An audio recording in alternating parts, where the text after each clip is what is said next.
नमस्कार और साक्षी news network और आप सभी का स्वागत है। रूस और यूक्रेन के बीच युद्ध से यूक्रेन तो बर्बाद हो ही रहा है, लेकिन अंतर्राष्ट्रीय प्रतिबंधों के लगते जाने से रूस भी दिवालिया होने की कगार पर जा पहुंचा है। रूस में इस समय ब्याज दरें दोगुनी हो गई हैं, शेयर बाजार बंद हो गया है और रूसी मुद्रा रूबल अपने सबसे निचले स्तर पर पहुंच गई है। अंतर्राष्ट्रीय प्रतिबंधों से युद्ध की सैन्य लागत भी बढ़ गई है।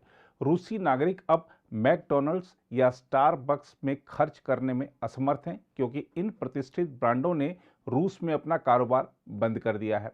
इसके अलावा रूसी नागरिकों को अपने पास मौजूद किसी भी पैसे को विदेशी मुद्रा में बदलने की अनुमति नहीं है।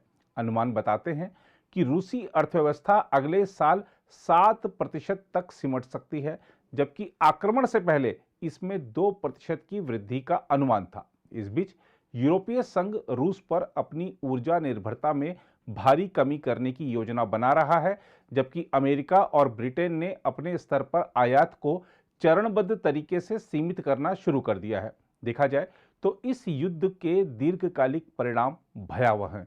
अगर प्रतिबंध को बनाए रखा जाता है तो रूस चीन और बेलारूस के अलावा अपने मुख्य व्यापारिक भागीदारों से अलग हो जाएगा। रेटिंग एजेंसियों का अब अनुमान है कि रूस जल्द ही अपने लेनदारों को भुगतान करने में असमर्थ होगा।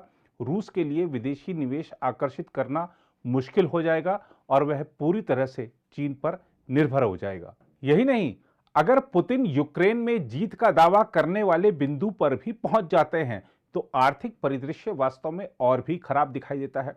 देश पर कब्जा करने और कठपुतली सरकार स्थापित करने से निश्चित रूप से नष्ट हुए बुनियादी ढांचे के पुनर्निर्माण की जिम्मेदारी रूस पर आएगी और यूक्रेन के नागरिकों के तेजी से यूरोप समर्थक होने से इस तरह के शत्रुतापूर्ण वातावरण में शांति बनाए रखने के लिए पुतिन को रूस के बजट से भारी मात्रा में संसाधनों को हटाने के लिए मजबूर होना पड़ेगा। इसके अलावा रूसी सेना में भी असंतोष देखने को मिल सकता है, क्योंकि एक तो पुतिन ने शहीद सैनिकों के परिवारों को दिए जाने वाले मामूली मुआवजे की घोषणा की है, जिसका भुगतान स्थानीय मुद्रा में किया जाएगा, जिसका अर्थ है कि इसका वास्तविक मूल्य जल्द ही शून्य के करीब हो सकता है। यही नहीं, आने वाले दिनों और हफ्तों में पुतिन के लिए युद्ध की कीमत बहुत अधिक है या नहीं, यह दो तत्वों पर निर्भर करेगा।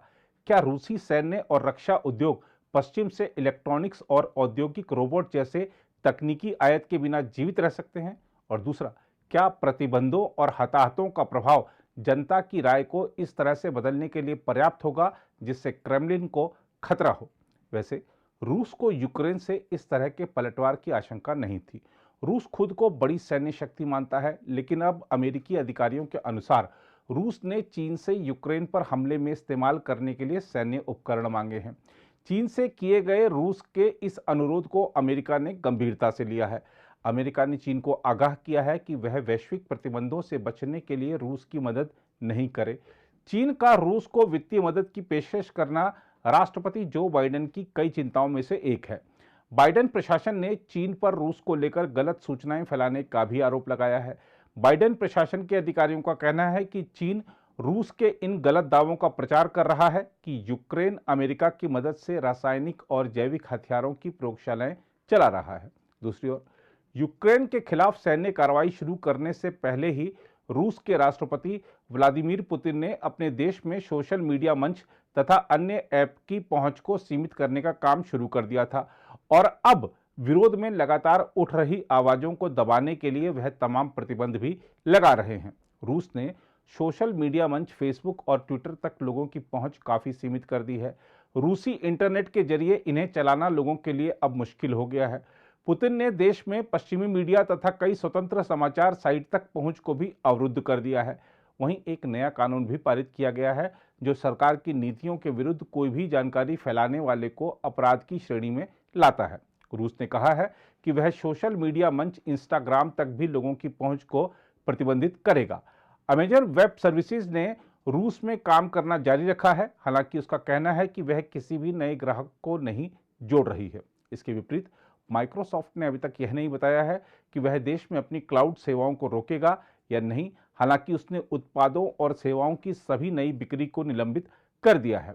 खबरों के मुताबिक रूस ने संदेश भेजने के लिए इस्तेमाल की जाने वाली ऐप टेलीग्राम को अब तक प्रतिबंधित नहीं किया है। बहरहाल रूस और यूक्रेन का यह युद्ध कितना लंबा खिंचता है, इस पर दुनिया की नजरें बनी हुई हैं।